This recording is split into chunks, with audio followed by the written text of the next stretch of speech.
Então, hoje, muito obrigada pela sua presença.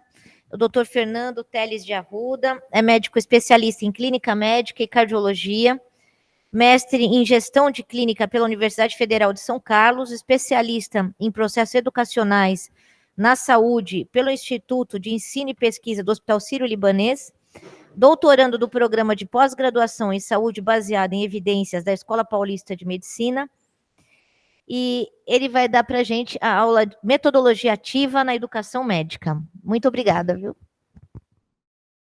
Bom dia a todos que estão aí presencial, doutor Marcelo, colega de trabalho aqui acompanhando o remoto. Primeiro eu quero agradecer o convite, é um prazer estar com vocês nessa atividade agora, pela manhã. Tá? Para isso eu vou já compartilhar aqui meu slide. Bom, a ideia hoje, pessoal, obviamente não é tratar a minuciosidade, o minucioso de cada metodologia ativa que a gente utiliza, bem mais do que discutir o que em relação à metodologia, tentar entender o porquê. Todos estão envolvidos com atividades educacionais, então talvez a nossa reflexão de hoje ela seja mais do ponto de vista pedagógico e operacional, tentar entender o que é essa onda que vem de metodologias ativas, por que está se falando tanto disso. A ideia é que a gente tenha aí pelo menos 20 minutos e depois uma discussão um pouco mais ampla. Então, eu sou o Fernando, sou médico, sou especialista em clínica e cardio, estou terminando a minha segunda graduação em pedagogia, estou no final da segunda graduação. Atuo na Universidade Municipal de São Caetano do Sul, que é uma das 45 instituições no país certificadas com o selo SAEME. Durante 6 anos fui gestor do curso de medicina aqui da Universidade de São Caetano, com implantação do curso aqui de São Paulo, campus de São Paulo. De forma que o que eu vou falar para vocês é baseado em 6 anos como coordenador implantando um curso, né? Eu estava em Ribeirão e vim para São Paulo para implantar esse curso, que a princípio foi uma parceria do Sírio, o Sírio-Libanês com a Universidade de São Caetano. E o Sírio ele sempre teve essa veia até ali 2016, com apoio a metodologias ativas, metodologias inovadoras, formação de profissionais em saúde. Vamos lá. Não tenho conflitos de interesse para essa apresentação. Tá? A minha atividade hoje sou responsável pela Coreme, nada específico em relação a conflitos. Tudo que vocês vão ver aqui, está baseado em 3 documentos nacionais. Então, as 2 diretrizes, mais uma portaria que saiu a semana passada, de dia 13 de outubro, e eu já trouxe essa portaria para melhorar a nossa contextualização. E as 2 referências internacionais, que é a BIME e a AMI, né, e a revista Medical Teacher, que acaba sendo capitaneada por essas instituições.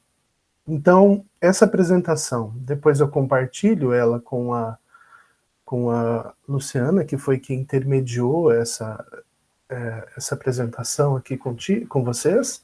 Então, vocês não precisam copiar, vocês vão ver que eu vou ter muito link aqui de revisão sistemática, de artigos, não se preocupem em copiar, porque eu transfiro isso depois na íntegra para todos.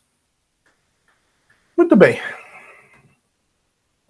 Nos últimos 18 meses, acho que quase 1 ano e meio, 2, toda vez que eu vou discutir alguma coisa de educação, eu começo com esse slide.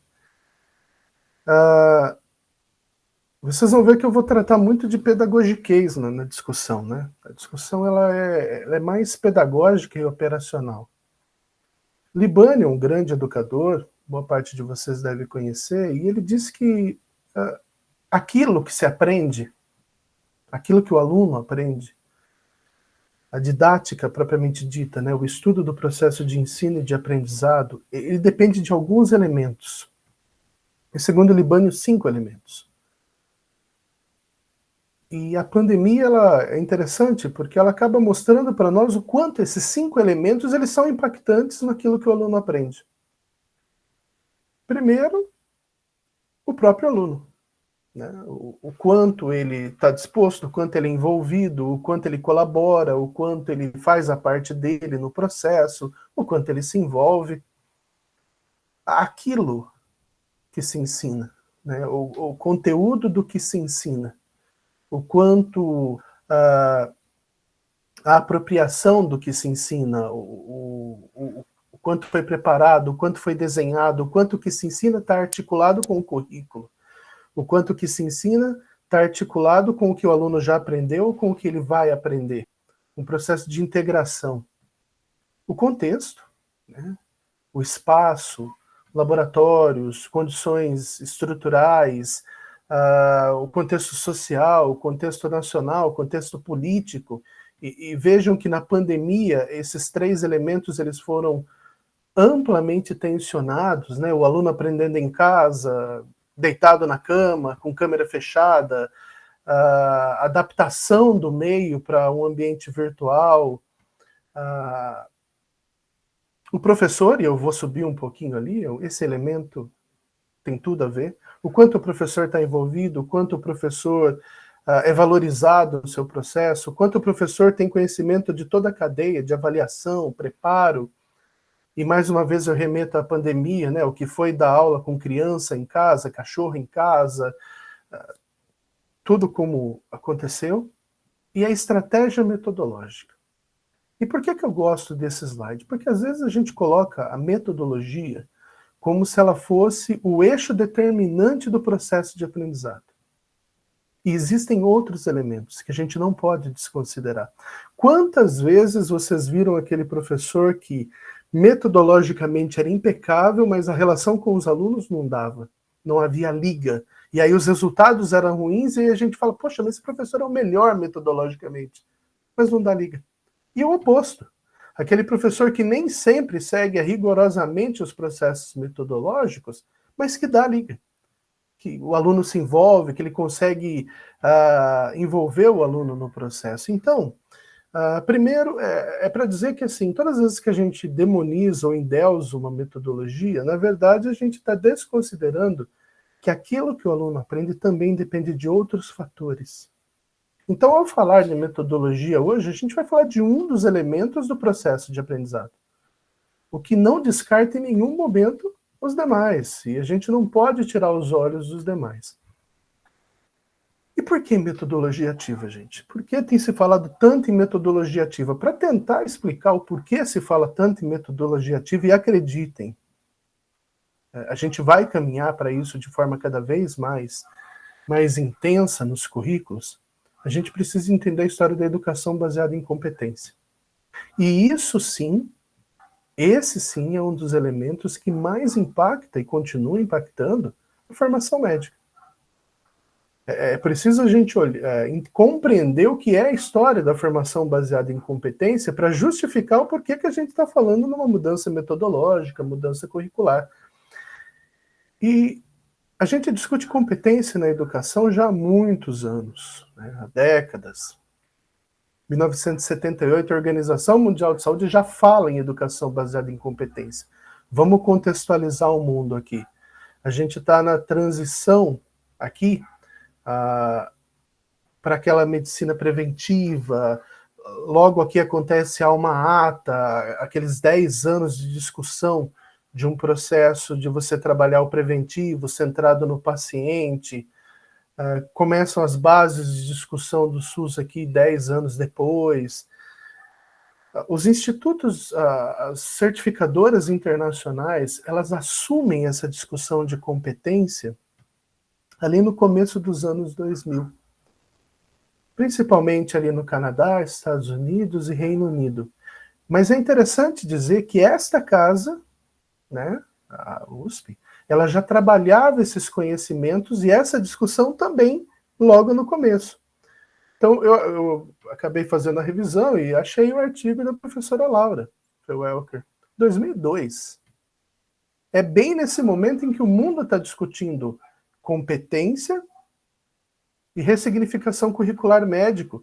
Há uma tese da professora Laura que fala sobre isso. Então, sim, lá no começo, quando os grandes certificadores já discutiam, essa casa também já discutia isso e já tinha elementos que tensionavam para mudanças nesse processo de educação baseada em competência. Bom, dando continuidade, o que diz a história da formação baseada em competência? Ela é baseada em resultados. E esses resultados, eles vão de acordo com as necessidades sociais de saúde. Se a gente pegar a legislação do SUS, ela diz que o SUS ele é responsável pela formação dos seus profissionais e nortear o processo de formação. Nortear baseado em quê? Em competências. Nossa última diretriz, eu vou falar disso, ela deixa bem claro, né, os eixos, a gestão em saúde, a atenção em saúde, a educação na saúde, os conhecimentos, habilidades e atitudes. E quando ela vai dizendo isso, ela vai nos dizendo que os caminhos para que o SUS ou assistência no Brasil ocorram precisam passar por esses passos. Mas a educação baseada em competência, ela traz algo que eu consigo ler como uma das coisas mais importantes e mais bonitas, que é: as pessoas não são iguais. Se você der uma olhada aí ao seu redor, você vai ver que as pessoas são diferentes. E elas aprendem de forma diferente, elas aprendem em modelos diferentes. Nós, a geração anterior, os mais velhos, nós aprendemos num espaço comum, onde todos aprendiam do mesmo jeito, da mesma forma. E hoje a gente vê que não é assim. Não pode ser assim. A educação baseada em competência, ela diz: nós temos que chegar no mesmo lugar. Quando um aluno entra para o curso, quando um residente ele entra, a gente sabe exatamente onde a gente quer que ele chegue. O que a gente está discutindo é o caminho pelo qual ele vai chegar. Nós fomos formados numa história onde todos deveriam seguir exatamente o mesmo caminho. A educação baseada em competência, ela diz que nem sempre a gente entra no mesmo caminho. Que uns demoram mais, outros precisam repetir mais, outros precisam ir por outras vias. Mas que o nosso objetivo é que todos cheguem. É interessante que as matrizes de residência do país estão mudando baseado no modelo de competências. Então esse é um tema muito importante e eu preciso introduzi-lo antes da gente discutir metodologia ativa. Porque ao falar de competência, a gente remete a duas coisas, uma que em algum momento todos tiveram contato, que é a história da pirâmide de Miller, né? O saber fazer, mostrar como faz, e o fazer, que nada mais é um caminho de proficiência, uma curva de aprendizado, onde você adquire bases cognitivas e vai transicionando para a prática. Essa pirâmide ela é atualizada recentemente com um quinto elemento, que é o ser. Nós vamos discutir isso. E aí, quando a gente fala em competências, essas são as três nomenclaturas que estão na moda em educação, né? As hard skills, soft skills e as competências. São as coisas de prática, as coisas duras, as coisas que você põe no seu currículo, as coisas que você sabe fazer. As coisas que permeiam a sua execução, o como você faz, o impulsionado por quê, o acreditando que, como você se relaciona, como você interage para fazer. E o emprego disso num cenário real. E esses três elementos, eles são importantes, por quê? Hoje, um dos assuntos mais recorrentes da educação é discutir as EPAs, né? As Entrustable Professional Activities, ou as atividades profissionais feitas com confiança. E como é que surgem essas EPAs? As agências certificadoras, né, elas discutem como tem que ser um residente ao entrar na residência. Bom, o residente ele tem que ter história clínica, fazer um bom exame físico, adaptado à condição do paciente. Ele tem que justificar hipóteses, um diagnóstico diferencial, ele tem que priorizar. E ao criar isso, eles acabaram respondendo o que a formação médica tem que dar conta. Então as EPAs, e nós já estamos aí com uma década e meia nessa discussão, elas acabam norteando e acabaram norteando um grupo de conhecimentos duros que o médico tem que ter para se formar.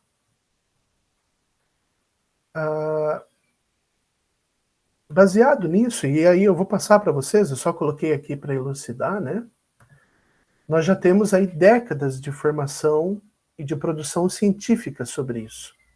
Todos esses artigos eu vou passar para vocês, mas fala o papel do professor nas EPAs, o desenvolvimento e implantação de currículos baseado em EPAs, e eu estou dizendo EPAs, mas no fundo eu estou dizendo hard skills que levam a competências.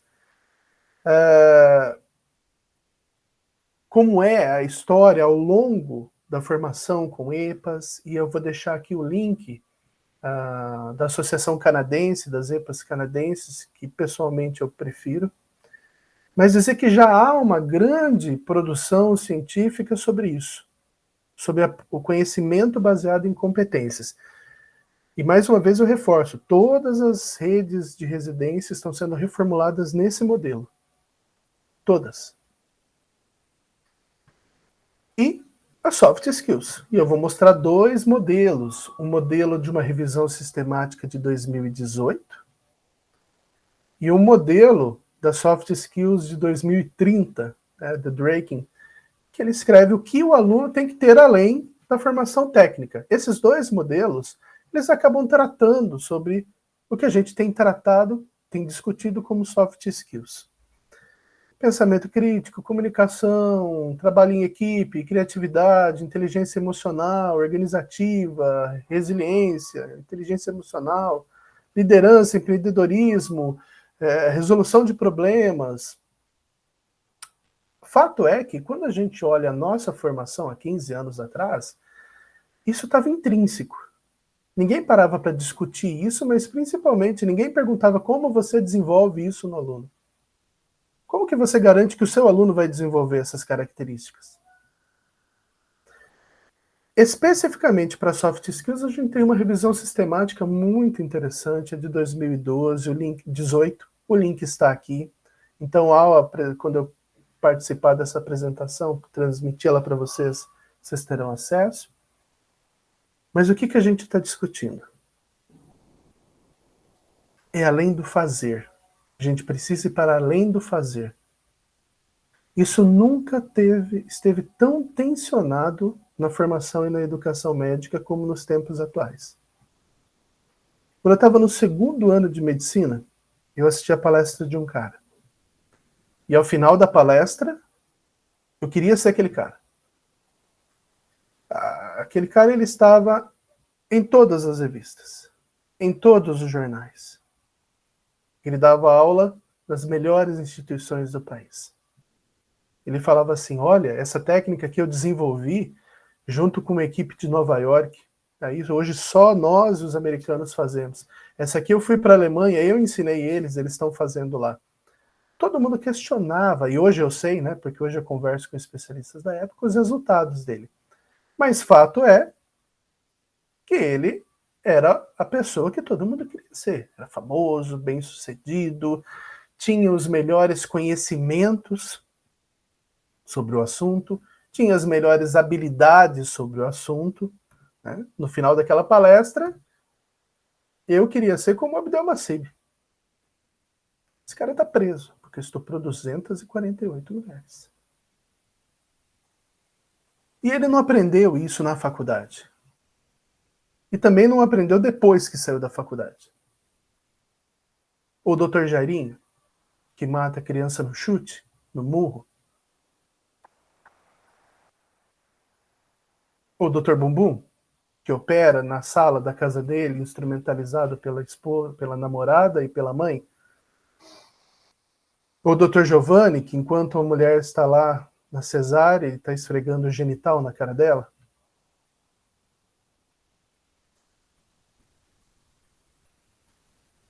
Aí vocês dizem, nossa, mas isso é apelativo. Não, não é. Isso tem acontecido, a nossa prática ela tem sido destruída de dentro para fora. Esse é um caso muito interessante, né? Não existe pneumonia nem raio-x. Esse colega ele é formado na Unesp. E eu tenho um colega muito grande lá e eu tive acesso ao grade, ao histórico desse aluno. Esse aluno não tem nenhuma nota abaixo de 8,5. Essa aluna foi formada 6 meses antes pela pandemia. E está acontecendo cada vez mais cedo. Né? Faltando 10 minutos para meia hora de dormir, chega uma mulher infartada com edema agudo de pulmão, já passou 1h30 da minha hora de dormir, eu tô puta, atualização, a mulher morreu e eu não dormi. 9ª etapa. Então nós estamos discutindo algo que vai para além do conhecimento, que vai para além do fazer. Nós estamos nesse eixo onde o aluno e o contexto da aprendizagem são determinantes para o resultado.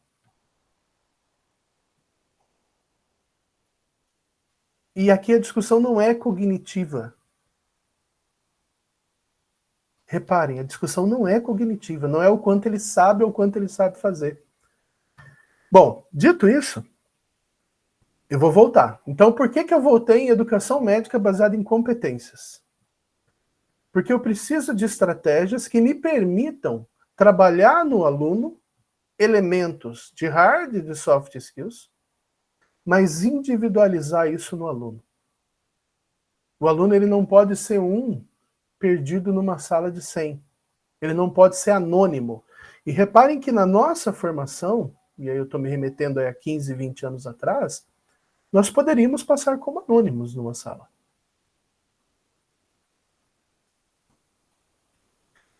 Esse modelo de ser anônimo, quando chega ali no 5º e no 6º ano, ele cai. Quantas vezes vocês fizeram a seguinte questionamento? Esse aluno não tem a menor condição de ser médico. Como ele chegou até aqui? E se ninguém segurou ele até agora, eu também não vou segurar. Porque o aluno foi anônimo. Eu não consegui individualizar necessidades, eu não consegui individualizar o perfil psicológico. E aí a gente entra no eixo das metodologias propriamente ditas, que é a finalidade aqui. E para isso eu vou usar os 3 documentos de base que eu citei para vocês.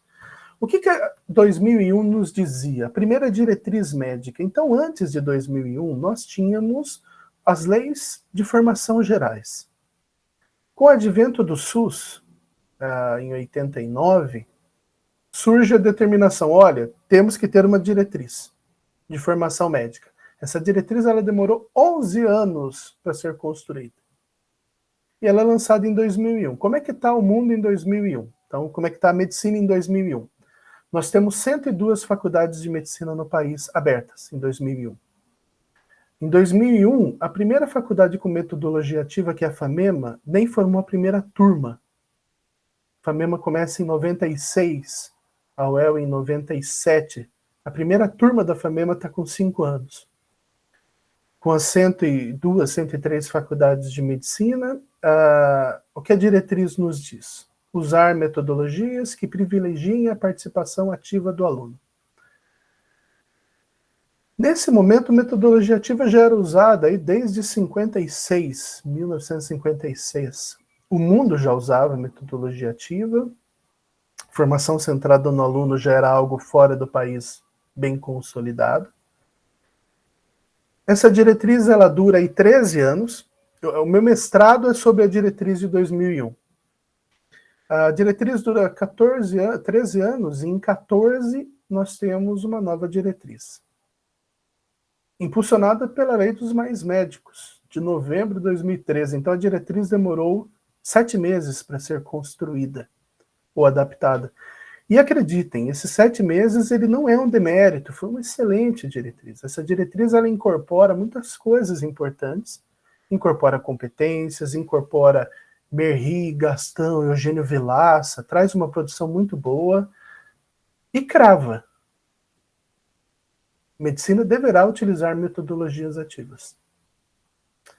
Como é que nós estamos em 2014? Em 2014, nós já temos 202 cursos de medicina. Eles quase dobram nesses 13 anos. Bom, 2014 para cá, mais 65 cursos de medicina, então ele quase cresceu aí 50% nesse período. Um grande número de escolas novas, e essas escolas novas vindo com currículos de metodologia ativa. Capacidade de avaliação desses currículos muito baixa. Nessa época tinha sido instituído o ANASEM, que não foi para frente. Mas a percepção de que metodologia ativa devia ser progressivamente mais implantada, ela começou a crescer dentro das grandes instituições e até mesmo naquelas ditas mais tradicionais. Esse documento é da semana passada, do dia 13 de outubro, e ele lança um movimento para mudar a forma de avaliação, os critérios de avaliação das instituições de ensino superior. É um documento muito bem escrito. Claramente ele é um documento técnico, ele não é um documento político, e ele traz algumas coisas que chamam a atenção. Então, por exemplo, no item B, né, é preciso ter adoção de metodologia ativa, então reforça a ideia, mas ele traz alguns elementos que são novos, que mesmo a diretriz não trazia. Esse item G, por exemplo, é um item muito interessante. A capacidade do docente ou do tutor de acompanhar o estudante qualitativamente, diferenciando necessidades educacionais específicas. Esse acaba sendo um grande chamariz para dizer: nós não somos iguais, nós temos demandas e necessidades diferentes do ponto de vista educacional, e é preciso ter estruturas que permitam, do ponto de vista educacional, trabalhar isso de forma individualizada. E é aí que a estratégia pedagógica que responde a isso vem de encontro ao currículo baseado em competência. A metodologia ativa, ela tem, a partir de sua execução, a primícia de corresponsabilizar o aluno de uma forma um pouco mais intensa, trabalhar nele elementos de desenvolvimento pessoal e desenvolvimento cognitivo, trabalhar elementos de autoconhecimento, e a partir disso, desencadear. Se eu digo que eu preciso individualizar o processo, se eu digo que eu preciso trabalhar hard e soft skills nesse contexto individualizado, o conjunto de metodologias que permitem isso são as metodologias ativas. Mas e nas tradicionais? Nas tradicionais, eu vou levar um grau de anonimato do aluno. Uma sala grande com vários alunos, onde nem todos participam, e eu não consigo, de forma prática e objetiva, individualizar esse contexto. Quando eu trago, e por isso que a residência é o cenário ideal para isso, porque são poucos residentes relativamente, comparativamente ao número de preceptor. Então você sabe quem é quem. Quem trabalha com internato, quem trabalha com residência, sabe quem é quem. Sabe nominar o aluno, sabe, esse aluno é bom nisso, esse aluno é fraco nisso, esse aluno precisa melhorar nisso. O uso de metodologias ativas favorece essa relação direta. Isso não é de hoje, então vocês já tiveram contato com a pirâmide de Glasser. Isso é baseado em elementos pedagógicos, principalmente de Vygotsky e Piaget, né, que falam sobre esses eixos, a forma com que aprendemos. É reforçada no Brasil a partir de Paulo Freire, com problematização. É utilizada amplamente no mundo, então não é um modismo, não é um fetiche, até porque é mais caro. Metodologia ativa, e aí eu falo como quem teve à frente 6 anos do curso, ela é potencialmente 35% mais cara do que a execução de uma metodologia tradicional. Tá? Mas ela trabalha elementos de participação ativa do aluno, em pequeno grupo, e trabalhando outras dimensões, para além do sensório motor e do mental cognitivo. Você tem um elemento afetivo e emocional muito presente nessas metodologias. O aluno não passa anônimo. O aluno não passa despercebido. Não tem como ele não fazer parte do processo, porque fazer parte do processo é determinante no contexto de avaliação dele. O aluno ele tem liberdades de escolha algumas liberdades de escolha e, obviamente, dentro de um contexto pré-determinado. Né? Você dá um grau de autonomia, mas dentro do ambiente protegido. É claro que eu não vou deixar o aluno ir para caminhos que fogem completamente daquilo que se tem como primícia ou objetivo pedagógico. E o conhecimento contextualizado. Não é uma apendicite. É um pai de família que trabalha e ganha por dia, e que ele vai ficar 5 dias, e aí ele teve uma doença aguda que ele não esperava, e aí tudo isso vai desencadear um contexto biopsicossocial, a contextualização do conhecimento.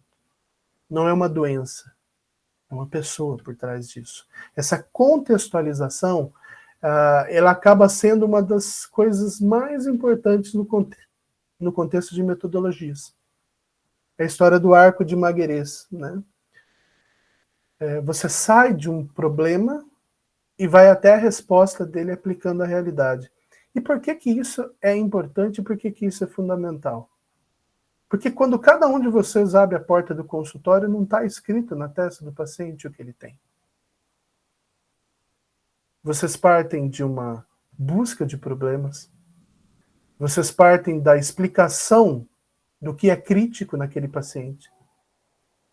Vocês buscam hipóteses, vocês pedem exame para elucidar as hipóteses, e a partir da hipótese mais clareada num diagnóstico, vocês executam o tratamento. Isso é o que nós fazemos todos os dias. Quando alguém chega na emergência, é exatamente isso que nós fazemos. Quando falta dinheiro em casa, é isso. Por que está faltando? O que eu tenho que mudar? Como eu vou mudar? Como eu aplico isso à realidade? Reparem que essa coisa do arco de Magerês, ela é interessante porque ela traz uma realidade. Como eu transformo um problema numa resposta? Então a contextualização é muito presente em metodologias ativas. E por isso, quando a gente olha atividades, por exemplo, de internato, de residência, elas se aproximam muito. É muito comum você falar, poxa, mas eu já faço isso. Muito provavelmente, em algum momento nós fazemos algo do que é chamado de metodologia ativa. A questão é como se empoderar pedagogicamente de outros elementos ou da estruturação dessa ação a fim de beneficiar o processo de ensino e aprendizado. Então, quando a gente fala em metodologia ativa, um dos maiores erros e equívocos é falar, então é o PBL. Não. Nós temos uma gama de metodologias ativas. O aprendizado baseado em problema é o mais difundido, a problematização, mas nós temos outros, e a pandemia acabou trazendo e empoderando várias estratégias. Então, por exemplo, aprendizado baseado em games ou gamificação. Essa é uma estratégia que tende a ganhar muita força com os ambientes virtualizados, com o metaverso. Nós vamos ouvir muito sobre o GBL. Hoje existem plataformas de gamificação, então o GBL é uma atividade que ela tende a aumentar cada vez mais. Duas variantes aqui, o aprendizado baseado em casos, que é muito do que acontece em internato e em residência, e sim, isso pode ser tratado como uma metodologia ativa. Aprendizado baseado em sintomas. O TBL, que é o aprendizado baseado em equipes, né? Essa ganhou muito poder durante a pandemia. E é importante a gente saber ter noção, ter a mínima noção, para que serve cada uma dessas metodologias. Então, por exemplo, PBL e a gamificação é muito bom para a gente trabalhar conceitos. O TBL é consolidação. Né? Eu não posso trabalhar conceitos básicos no TBL. Do ponto de vista pedagógico, isso não tem muito sentido. Eu posso interagir o TBL com as demais. Sala de aula invertida ganhou muita força durante a pandemia e acabou sendo aí talvez o meio termo entre o que se tem como tradicional e o que se tem como metodologia ativa. A sala de aula invertida é uma estratégia muito interessante e ela questiona algo que é muito legal, é muito óbvio quando ela questiona o seguinte: por que eu preciso de um anatomista para dizer que o fígado fica do lado direito, para dizer que ele mede, que ele tem 2 lobos, para dizer as medidas dele? Eu não preciso de um anatomista para isso. Isso o aluno estuda em casa. Por que eu preciso de um especialista para tratar a definição que ele pode ter num livro, que ele pode ter em qualquer lugar? Reparem que quando nosso professor lá de escola nos ensinou matemática, ele dava as questões fáceis na aula, mandava a gente estudar a questão difícil em casa, e o que caía na prova era questão difícil. Eu não preciso de um especialista para tratar o assunto básico. A sala de aula invertida parte desse pressuposto. O seu residente, o seu aluno, ele tem que estudar a base em casa e vir para o especialista para aprofundar e consolidar conhecimento. Portfólio, que é uma grande incógnita, né? Apesar de várias revisões, de vários estudos, meta-análise, é uma grande questão, mas é uma estratégia educacional. A mesma medida que ela pode ser uma ferramenta de avaliação, é uma estratégia educacional. A mentoria, como elemento de reflexão do aluno, de reflexão dos seus passos, de elucidação de suas dificuldades. A simulação, que acaba sendo uma belíssima estratégia de metodologias ativas, a simulação ganha cada vez mais força, e ainda bem que ela ganha cada vez mais força, é uma curva de aprendizagem. Você não leva o aluno cru para a prática, ele simula num ambiente protegido, num ambiente onde ele pode errar, ser corrigido várias vezes, e isso tem muito a ver com o momento que nós vivemos, né? Então, a maior parte de nós aí, o grupo mais velho, é só pensar onde você aprendeu a entubar pela primeira vez. É só pensar aonde você entubou pela primeira vez. Ou foi um paciente na emergência que foi a óbito, e aí a gente usava ele como recurso. Ou foi um paciente em insuficiência respiratória aguda, e aí a primeira vez você já pega no laringo para entubar alguém que está em insuficiência respiratória aguda. Ou no ambiente cirúrgico com o paciente anestesiado. Hoje isso, efetivamente, é inconcebível. A primeira vez, a curva de aprendizagem, ela tem que começar num simulador de baixa fidelidade e progredindo. Então, a simulação ela acabou sendo um grande impulsionador de que a gente precisa rever algumas estratégias educacionais. A simulação realística com robôs, e aí complexidades mais realísticas, ambientes integrados, vídeos em educação, o roleplay, que é a interação, a dramatização, a problematização propriamente dita, que é uma variação do PBL, e aí tem uma raiz mais nacional, aprendizagem baseada em projetos. Estamos vivendo a introdução da curricularização da extensão. Aprendizagem baseada em projetos é a resposta, metodologicamente dizendo, para a curricularização da extensão. Então, vejam que são gamas de metodologias e cada uma ela tem a sua nuance. Ora, essa é para conceito, essa é para aplicação, essa é para consolidação, essa é para simular, para eu trabalhar as bases cognitivas. Não, essa aqui já é para aplicação.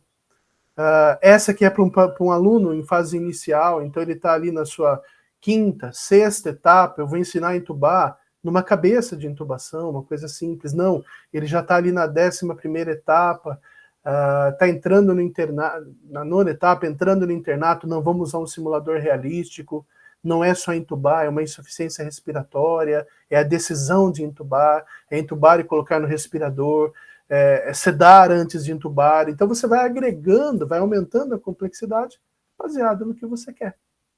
Baseado nos objetivos de aprendizagem, baseados naquilo que está no seu plano de aula. Além das metodologias propriamente ditas, essa estratégia ela implica em laboratórios ou espaços educacionais preparados para isso. Então não adianta eu dizer que eu vou trabalhar metodologia ativa se eu não tiver espaços preparados para isso. A questão estrutural também é determinante para a aplicação metodológica. Por exemplo, uma sala de TBL é uma sala que ela precisa de espaços de 6 pessoas, quantas pessoas forem, mas eu preciso desses espaços.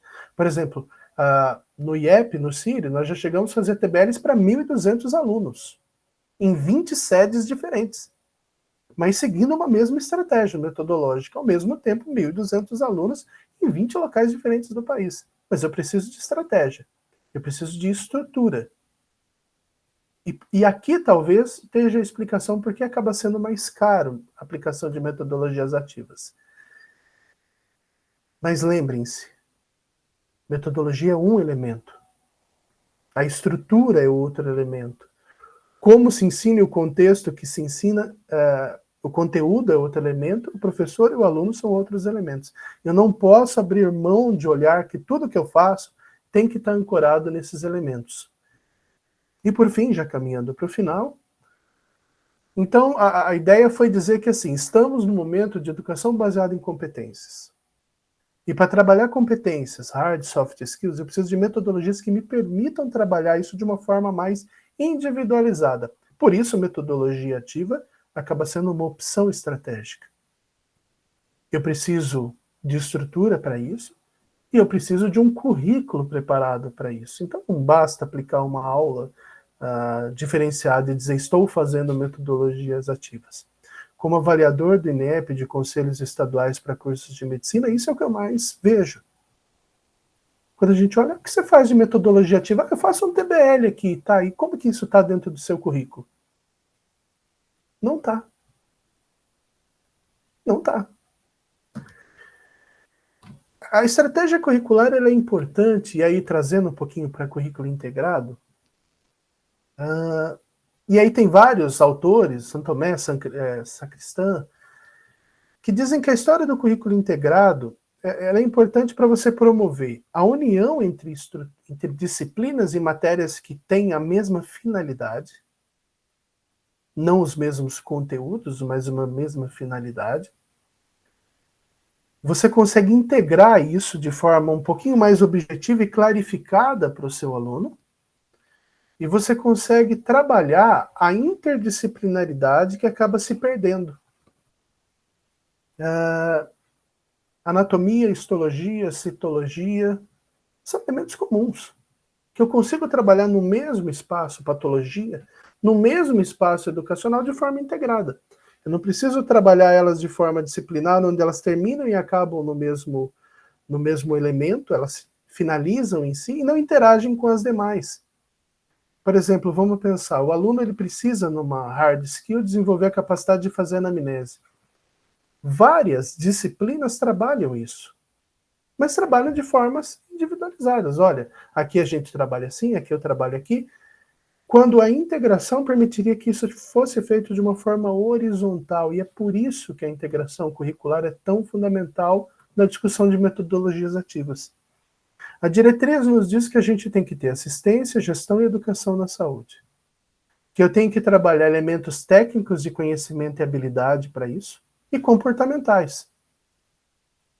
Por isso, a integralidade diz que isso tem que estar previsto em ementas, grades, isso tem que ter uma execução, isso tem que ser avaliado. E aqui, o maior problema de tudo que eu vou dizer é como avaliar tudo isso. A estratégia de avaliação no contexto de metodologias ativas, ela é muito singular. Existem instrumentos, Global Weighting, Minisex, avaliação de processo de aprendizagem, portfólio, você tem outros elementos que vão além da prova tradicional. Mas isso precisa estar integrado para não se perder no processo. O resumo é que, pedagogicamente, metodologia é uma estratégia que vem cada vez mais com força. Ela tem um objetivo para ser, que são a formação baseada em competência. Ela demanda uma adaptação curricular para que isso aconteça, mas ela está dentro de um contexto pedagógico que sempre deve ser levado em consideração. Como provocações finais, o que eu gostaria de dizer? Primeiro, uma coisa é o que está no papel, né? Deve-se fazer, deve-se aplicar. Outra coisa é o controle regulatório. De fato, nós não temos, dentro das avaliações, dos processos de avaliações, um controle regulatório rigoroso a ponto de dizer se essas metodologias ativas estão de fato implantadas, como elas são implantadas, se elas estão num contexto curricular integrado. Nós não temos elementos de avaliação de qualidade de processo. Né? Anteontem, estava tendo um debate no Congresso sobre a abertura de escolas médicas, e falou-se muito sobre o teste de progresso nacional, o ranqueamento de escolas a partir de um teste de progresso. E mesmo dentro dessa história de soft skills, a gente continua batendo na tecla cognitiva. Então, assim, é um processo contra-hegemônico, porque o mundo exige a cognição. Quando você fizer uma prova para concurso, é cognição. Quando você faz a prova de residência, ainda evolui nisso, quando ela coloca o OSCE, né, que vai além da simples cognição, mas ainda é um processo contra-hegemônico. Como educadores, a gente sabe que, assim, uma coisa é o mundo ideal, outra coisa é a vida real, outra coisa é o aluno na vida real, outra coisa é a prática que vocês estão realizando, e sim, há um hiato entre aquilo que é o ideal para aplicação pedagógica e o que é possível. O conflito de gerações a gente nunca pode deixar de levar em consideração. Nós, professores, estamos sempre um ano mais velhos, e o nosso aluno sempre um ano mais novo, com demandas diferentes, com características diferentes, com peculiaridades que a gente nunca aceitaria. Na minha época de residência, o meu R3, que foi o pior ano da minha vida, eu trabalhava 105 horas por semana. É interessante que anos depois, quando eu já estava como chefe de residência na Santa Casa de Ribeirão, eu tive um aluno que deu horário, ele saiu do meio de uma marca-passo, porque ele falou que já tinha dado o horário dele. Ó, deu meu horário, né, as horas que eu tinha que cumprir, e saiu. E quantos relatos a gente ouve disso? E aí a nossa tendência é dizer, mas puxa, aluno folgado, essa geração mimimi, a gente tende a culpar o que na verdade não é uma culpa, é uma característica. A gente chama isso de geração X, G, mas na verdade, psicólogo já me explicou a história do inconsciente coletivo. E é disso que nós estamos trabalhando. O inconsciente coletivo dessa geração que vem é diferente do nosso, então esse conflito de gerações, ele acaba sendo um determinante no processo educacional. Enquanto nós tivemos essa discussão de ultravalorização de cognição, em detrimento a competências, a gente vai continuar dificultando esses processos inovadores em educação. E por que eu quero dizer isso? Lembra aquela aluna já passou 1h30 da minha hora de dormir, a paciente morreu, eu tô puta. Bom, eu tive cuidado de estudar o processo de avaliação daquela instituição. É um regimento de avaliação de 40 páginas, aquele regimento, ele descreve assim, o aluno é avaliado em relação ao seu conhecimento e sua habilidade. Ele é avaliado 70% em relação ao conhecimento, 30% em relação a habilidades. Em todas as páginas do regimento, em nenhum momento é dito atitude, atitudinal, comportamental, comportamento. Não existe essa palavra no regimento. Isso quer dizer que, assim, a aluna cometeu, claro, erro, e aí todo mundo aparece como inquisidor, não, tem que expulsar, mas a instituição favoreceu. O processo de avaliação da instituição favoreceu. É uma instituição que usa metodologias ativas. Então, a discussão é voltar aqui. Não é a metodologia propriamente dito, mas é o contexto de aplicação integrado ao currículo, com preparo de professor, com valorização do processo de professor, com olhar voltado ao aluno, com individualização do processo, permitindo que você consiga corrigir o processo educacional em curso, e não esperar que ele chegue no final e a gente se pergunte como é que esse aluno chegou até aqui. Como é que esse aluno chegou até aqui?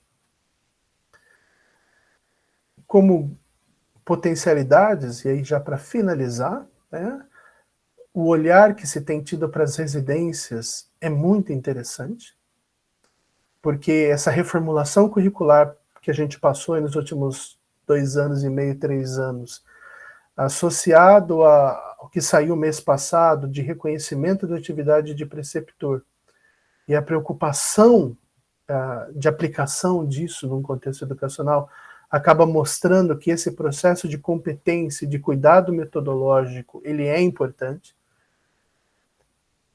Vocês estão numa instituição que é referência do ponto de vista educacional em medicina.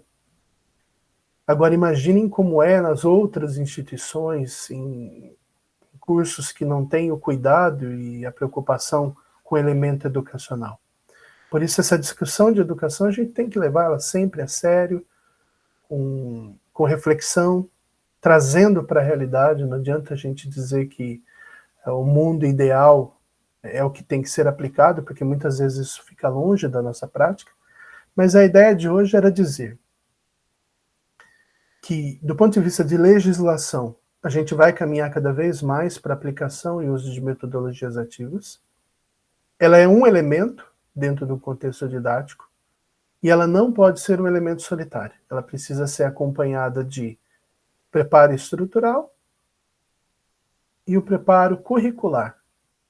Ela não pode ser uma simples execução, porque senão ela fica perdida dentro da estratégia que é aplicada. 8h25, era isso que eu tinha para falar, e nós temos aí 5 minutos para tentar discutir, tirar alguma dúvida, ou alguma pergunta, ou alguma reflexão. E eu quero agradecer mais uma vez o convite, é um prazer estar com vocês. Muito obrigada, viu? Nossa, precisamos de mais reuniões como essa. Já está convidada para a próxima, hein? O ano que vem já vou falar para a Luciana arrumar um tema aí para você entrar numa nova, que a gente tem muita coisa para discutir, mas infelizmente a gente tem que encerrar. Mas queria agradecer a sua presença. Gente, eu quero dizer da alegria de poder participar com vocês, agradecer ao professor Marcelo, um grande amigo que foi quem fez esse contato inicial, sempre à disposição, é um prazer discutir educação, a gente precisa discutir isso seriamente, cada vez mais aprofundada. A gente está vivendo a época da educação baseada em evidências, a gente precisa aproveitar isso. Tá? Um prazer, contem sempre comigo. Obrigada.